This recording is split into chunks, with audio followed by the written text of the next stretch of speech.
tudo bem? Hoje eu quero falar com você antes da gente começar mais um vídeo, antes de você começar o seu estudo e eu o meu trabalho aqui. Eu acredito que nós dois estamos ligados aí para uma mesma intenção, a questão do conhecimento nas áreas, obviamente aqui especificamente na área que eu domino e na área que você precisa.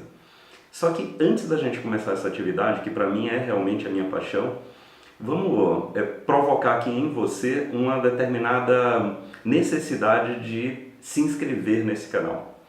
O canal hoje, ele ainda tem um número de inscritos muito baixo e a gente quer atingir mais pessoas e a gente, para isso, precisa qualificar esse canal, colocando esse canal num grupo dentro do YouTube que seja de canais realmente com uma qualidade muito boa.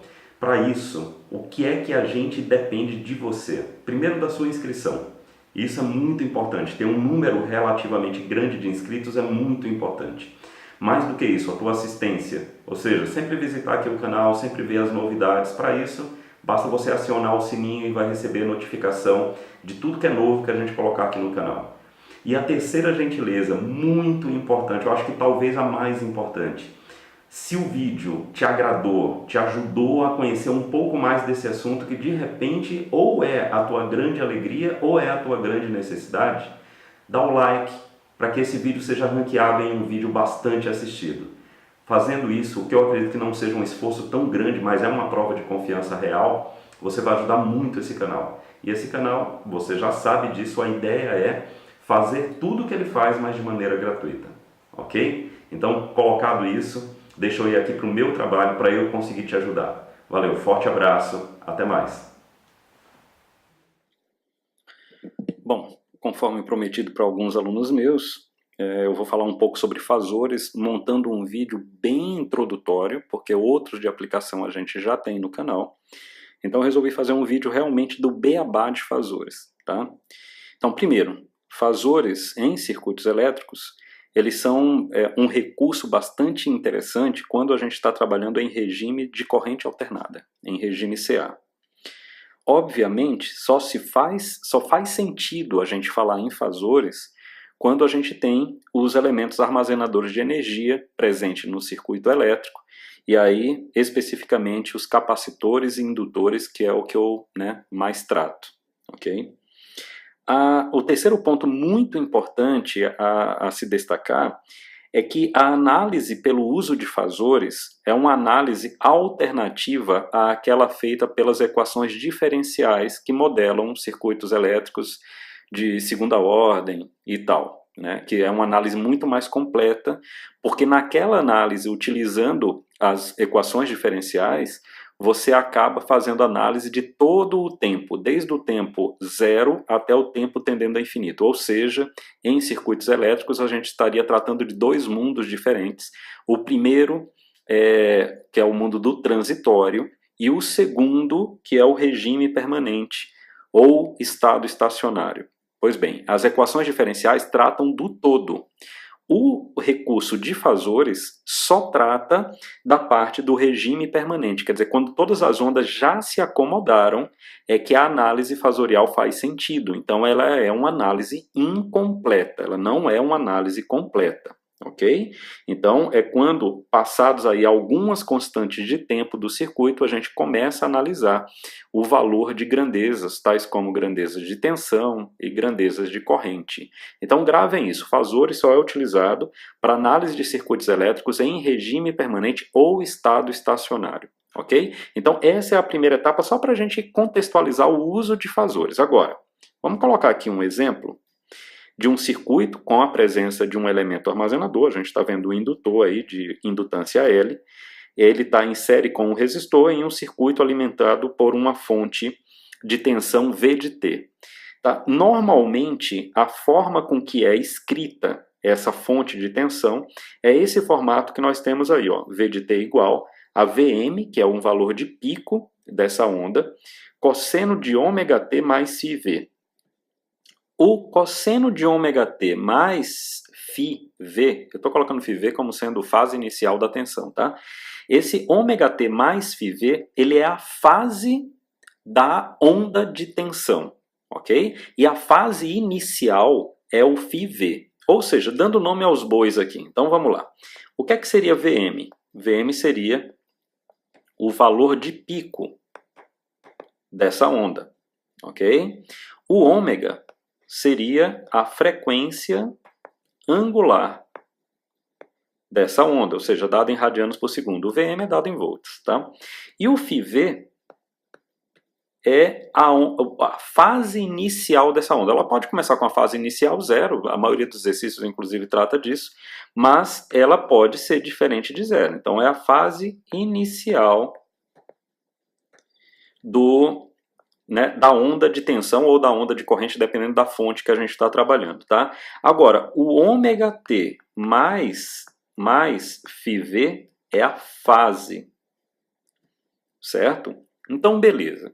Então, a gente tem aqui uma onda de tensão, né? Uma fonte de tensão, Ca, porque nós temos uma frequência. Então, ó, ela é Ca porque ela tem uma frequência e, além disso, ela é periódica. Tá vendo? Ela tem um cosseno associado e a gente sabe que a função cosseno é uma função periódica. Ok? Beleza. Quando a gente tem uma onda, nesse caso aqui é uma onda de tensão, que tem uma determinada frequência, é que a gente entra pelo conceito de fasores. Então, como que a gente pode representar um fasor? Eu vou representar aqui para vocês terem uma ideia. Então, um fasor nada mais é do que um vetor dotado de velocidade. Então, o vetor, a gente sabe que ele é representado ou caracterizado com 3 dados, né? O primeiro é o módulo, que seria o tamanho, ou magnitude, ou amplitude. É o tamanho do vetor. O segundo é a direção e o sentido desse vetor. No caso do fasor, a gente tem uma quarta característica, que é justamente a velocidade angular ou frequência angular com que ele gira em relação a um ponto fixo. Então, quando a gente fala assim, por exemplo, a tensão da nossa casa, de alimentação da rede da nossa casa, é 110 volts e eu sei que ela tem 60 Hz. O que é que significa? Significa dizer que o tamanho, ou seja, o módulo da tensão é 110 e que a frequência dela, o ômega, é igual a 2π vezes 60 Hz. É o tal do 2πf, né? Vou até colocar aqui.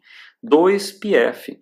Se o F é 60 Hz, no Brasil é 60 Hz, isso aqui dá 120 π radianos por segundo. Então eu saio de Hz para radianos por segundo, ou seja, a tensão da minha casa, 110 em 60 Hz, 110 volts em 60 Hz, ela é um fasor de um determinado módulo, ok? Com a frequência angular de 120 π radianos por segundo, e ela fica girando. Então imagina esse vetor V girando ao redor aí no sentido anti-horário, com essa velocidade de 120 π radianos por segundo. Lembrando que π radianos é 180 graus, então dá para ter uma ideia, né, de como é que é o giro aí dessa onda de tensão. Vocês podem estar reparando que eu estou representando a tensão aqui com um V ponto em cima. Isso é um formato fasorial que a gente dá para a tensão, aquele V de T que eu tinha colocado aqui. O V de T, ele é o formato temporal, instantâneo da tensão, e aqui eu tenho o formato fasorial para a tensão, porque a tensão é um fasor. A outra coisa que eu gostaria de chamar a atenção é que eu coloquei o tal do φv, que é a fase inicial. Então imagina que a minha fase inicial aqui, ela pode ser, sei lá, 30 graus. A tensão já começa a partir de 30 graus em relação ao eixo horizontal. Então esses elementos aqui compõem o fasor, ok? E a gente vai utilizar disso aqui para esse circuito inicial bem simples que a gente vai resolver. É bem interessante a gente entender que na análise de circuitos com os elementos armazenadores de energia, nós temos 2 fasores, ok? Somente 2 fasores. Nós temos o fasor tensão e nós temos o fasor corrente. Agora, se nós aplicarmos a lei de Ohm, então, bem interessante falar sobre isso, então, quando a gente estava no regime DC, a gente colocava a lei de Ohm como sendo V igual a RI. Então, tensão igual a resistência vezes corrente. No domínio fasorial, a gente coloca que V é igual a ZI. O Z é impedância. Essa impedância aqui, então, vou colocar aqui, ó, impedância, ela normalmente ela é representada por um número complexo, onde a sua parte real é uma resistência e a sua parte imaginária é uma reatância, que eu estou representando aí pela letra X. Pode ser uma reatância capacitiva, como também pode ser uma reatância indutiva. Agora, se vocês prestarem atenção, na lei de Ohm, eu estou representando tensão e corrente com um ponto em cima. O que eu quero sinalizar com isso é que tensão é fazor e que a corrente também é fazor. O que não é fazor é a impedância. A impedância ela não é fazor por uma definição matemática. O que é que matemática e física, mas a matemática é mais fácil da gente provar. Se a gente for resolver essa equação, obviamente, né, fica na cara, por exemplo, que Z é igual a V sobre I. Ok? Então, é o fazor tensão sobre o fazor corrente. Ora, se a gente pensar que, nesse caso aqui, tensão e corrente serão representados por números complexos, e aí vai entrar o número complexo, ou na impedância já tem um número complexo, a gente tem uma divisão de complexos. Então, o que é que ocorre? Eu vou representar, e eu já vou invadir aqui um pouquinho o que eu ia falar antes, nós vamos representar tanto tensão e corrente pela sua forma polar. O que é a forma polar? É o módulo com uma fase. É o módulo com uma fase. Vou botar aqui φI, ok? Se a gente fizer isso, e se a gente relembrar como que a gente faz a divisão de um número complexo, nós vamos chegar à seguinte conclusão. Ora, se Z é igual a módulo de V dividido pelo módulo de I, com a fase de V dividida pela fase... Desculpa aqui, até eu representei errado, pessoal. Deixa eu voltar aqui para não ficar algo mal explicado. Aqui o número V é representado pelo seu módulo e sua fase. Então deixa eu representar assim, porque assim é que está certo. Ok? Como é que eu faço a divisão de dois números complexos? O que eu faço é o seguinte. Z aqui vai ficar, agora sim, divisão dos módulos e fase de V menos fase de I. Ok? Fase de V menos fase de I. Observem o seguinte, a fase de V e a fase de I, esse φV e φI, eu tinha colocado aqui, ó, é a fase inicial, tá vendo? Ó? A fase inicial não muda, né? Ó, lembre que é esse cara aqui, ó. A fase inicial não muda, foi a fase com que a onda de tensão começou, como no caso do φI, é a fase com que a corrente começou, ou seja, esses dois números, φV e φI, não mudam, ok? Se não mudam, o que acontece é que a fase de Z também não muda. E ela não muda ao longo do tempo, ela é fixa ao longo do tempo. Por quê? Porque os vetores tensão e corrente, imagina que eu vou representar aqui a tensão, a corrente agora, por exemplo. Faz de conta que a corrente está aqui, ok? Esse daqui é o fazor corrente. Ele tem uma fase, ó, daqui para cá, ok? E ele tem uma velocidade, aí onde entra a história, de ômega também. Ele tem a mesma fase, ele tem a mesma velocidade angular da tensão. O que é que acontece então? O que acontece é que a diferença entre a fase de V e a fase de I é constante. Ela não muda. Portanto, esse número não muda. Ou seja, o Z ele não é um fazor porque ele não é um vetor que roda. Porque a fase dele é fixa. Ela não muda com o tempo. Lembrando que isso aqui é a fase. Veja que a fase da tensão muda com o tempo. Da corrente também muda com o tempo, porque tem essa mesma expressão. Só substituindo o φV por φI. Mas no caso da impedância, não tem o tempo. não entra o fator tempo, porque não faz sentido, dado que a diferença de fase entre tensão e corrente é imutável ao longo do tempo. Então, o que é que acontece? A gente não trata a impedância como um fasor, ok? Agora, tudo isso que eu estou falando, como que a gente aplica isso em um circuito? Então, eu vou tentar fazer isso num circuito muito simples, para que a gente ganhe só um pouco mais de colocar de forma mais palpável isso aí, ok? Então, vamos lá.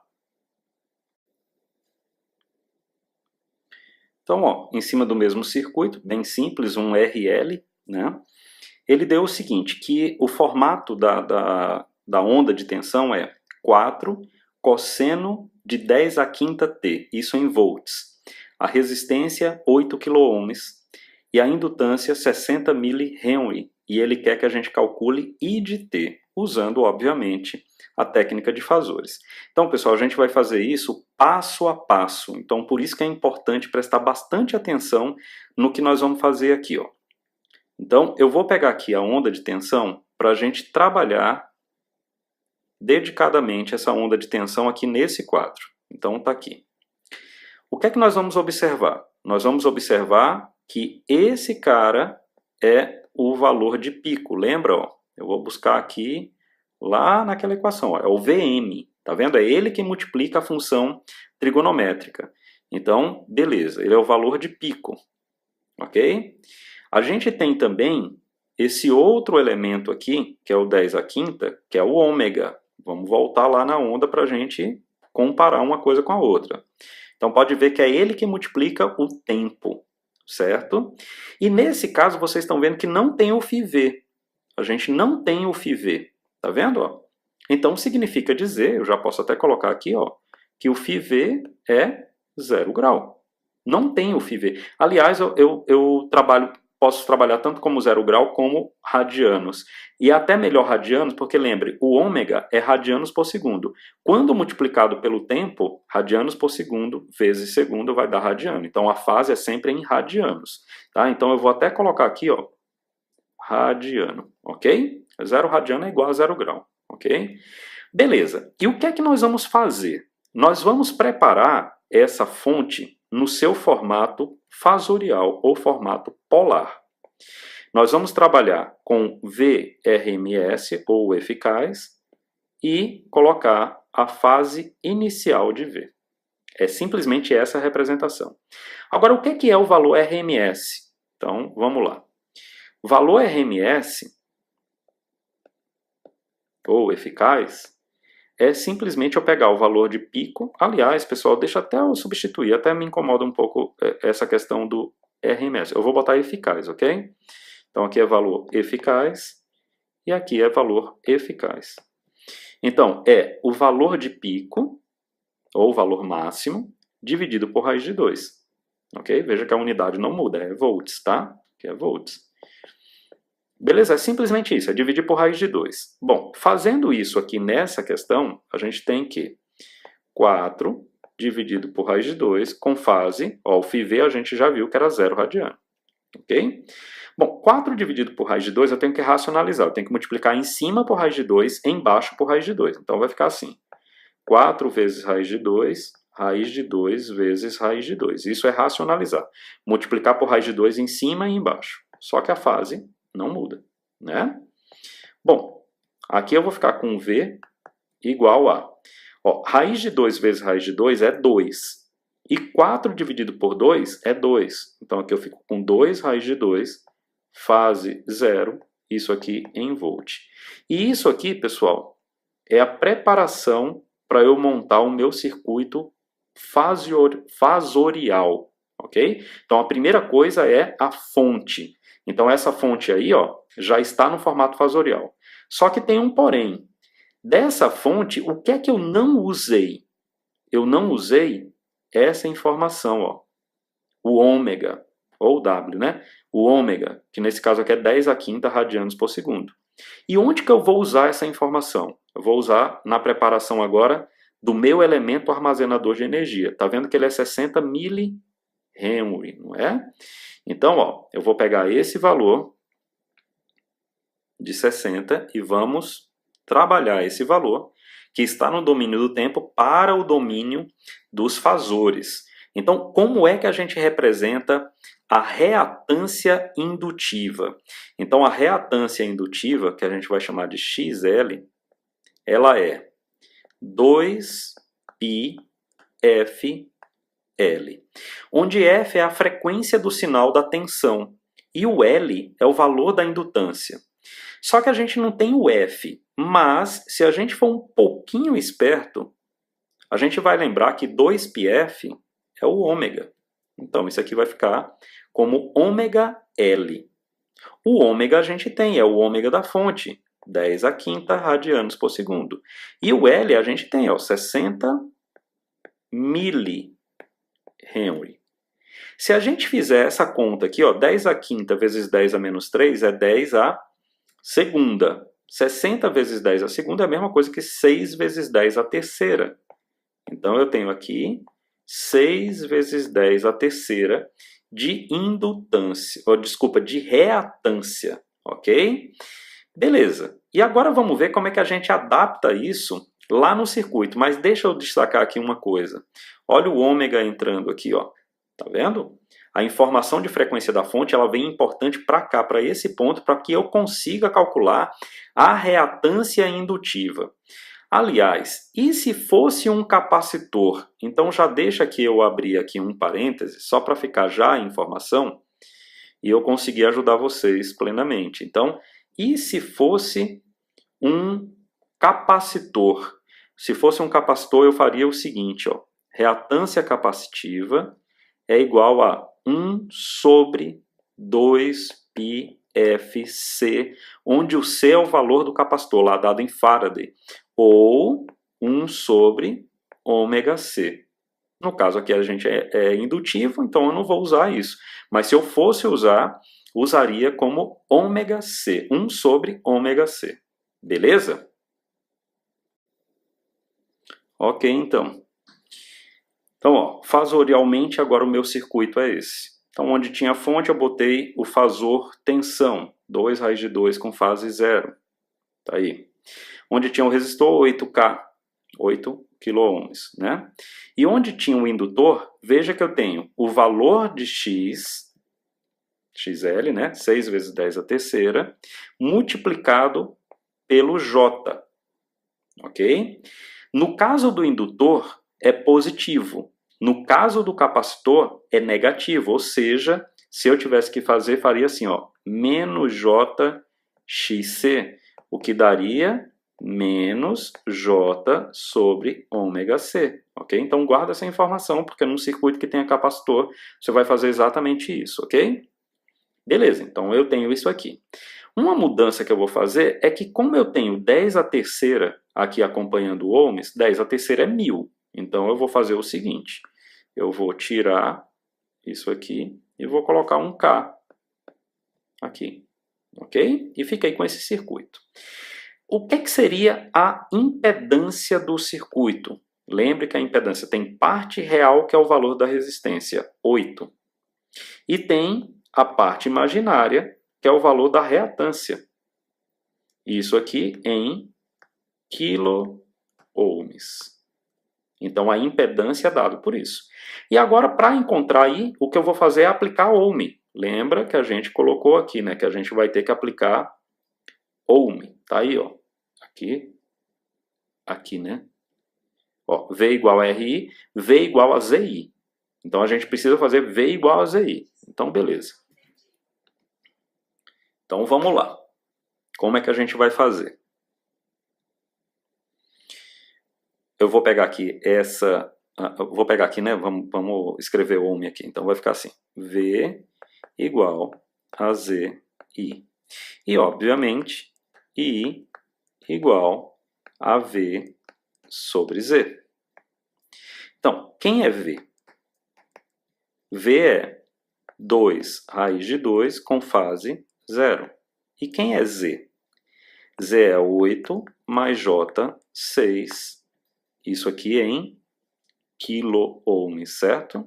Quilo-ohms. Isso aqui em volts, isso aqui em quilo-ohms. Beleza. Só que, pessoal, agora a gente chegou num ponto que é o seguinte. A gente tem a divisão de dois números complexos um dado com módulo e fase e o outro dado em forma retangular ou algébrica, que é o denominador.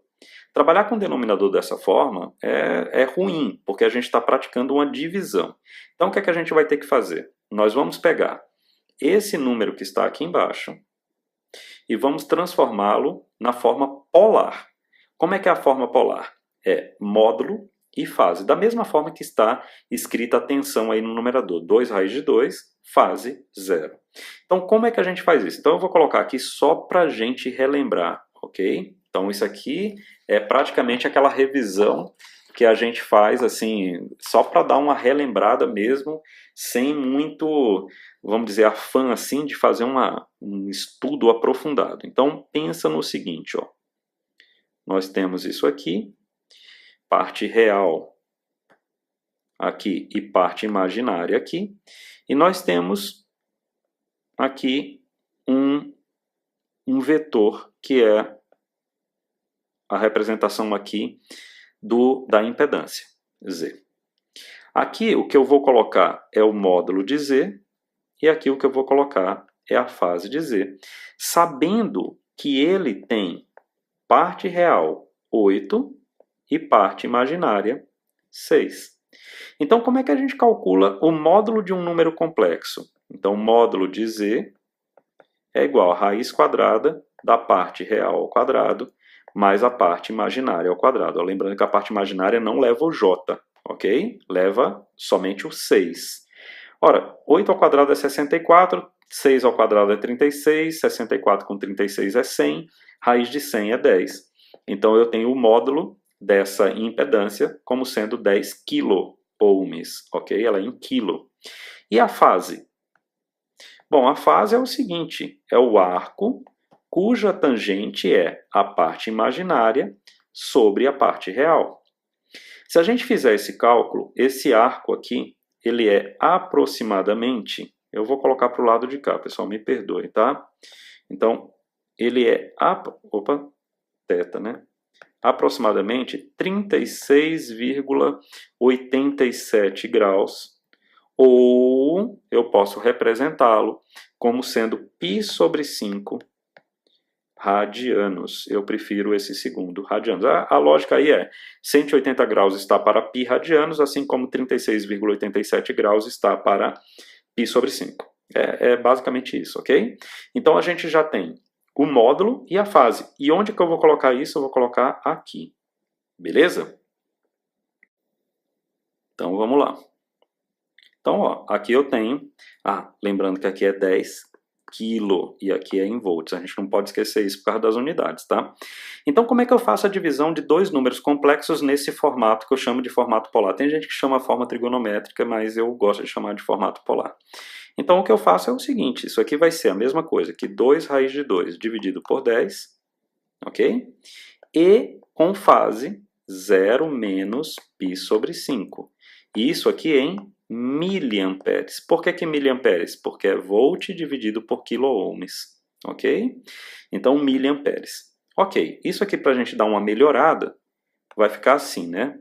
Igual raiz de 2 sobre 5, com fase menos π sobre 5 miliamperes, ok? Beleza. Isso aqui é no formato fasorial. Agora, e o que o problema quer? Ele não quer no formato fasorial. Ele quer a resposta no tempo. Né? Ó. Ele quer a resposta de I de t. Deixa eu ver. Ó, tá vendo? Ele quer calcular I de t. Beleza, então como é que a gente faz? Bom, o caminho de vinda até o formato fasorial a gente já viu. O caminho de volta seria o quê? Seria eu pegar I de t, que é valor de pico, botei V, mas não é V não. Valor de pico, cosseno de ômega t mais φi. É o mesmo formato dual da tensão. Agora, o que seria o valor de pico? Presta bem atenção. Quando a gente foi colocar a tensão no seu formato fasorial, a gente calculou o V eficaz. E a gente dividiu o valor de pico, está aqui, ó, 4, por raiz de 2. Agora, se a gente tem o valor eficaz da corrente, que é o raiz de 2 sobre 5, basta que a gente multiplique isso por raiz de 2 para encontrar o valor máximo da corrente. Então, ó, I de t é igual a raiz de 2 sobre 5, que é o valor eficaz, vezes raiz de 2, cosseno de... O ômega é o mesmo da fonte de tensão, 10 a quinta t menos π sobre 5, que é a fase inicial encontrada aqui para a corrente. Ok? Melhorando um pouco mais isso aqui. Vamos lá. I de t é igual. Ó, raiz de 2 vezes raiz de 2 é 2. Então vai ficar 2 sobre 5 cosseno de 10 a quinta t menos π sobre 5, obviamente em miliampere, né? Que eu não tinha colocado. Agora, tem gente que não gosta de trabalhar com fração. 2 sobre 5 é 0,4 cosseno de 10 a quinta t menos π sobre 5 miliamperes. E aí, pessoal, a gente encerra a resolução da questão. Deixa eu fazer melhor aqui, ó. A gente encerra a resolução da questão. Ou seja, desculpa até o tempo, ó, 30 minutos praticamente, mas para introduzir um conceito que muita gente que não fez o técnico não tem.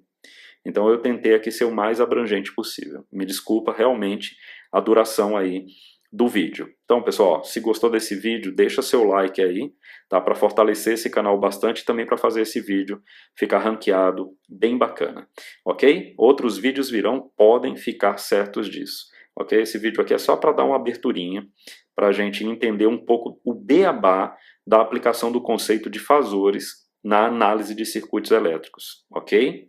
Valeu, forte abraço a todos.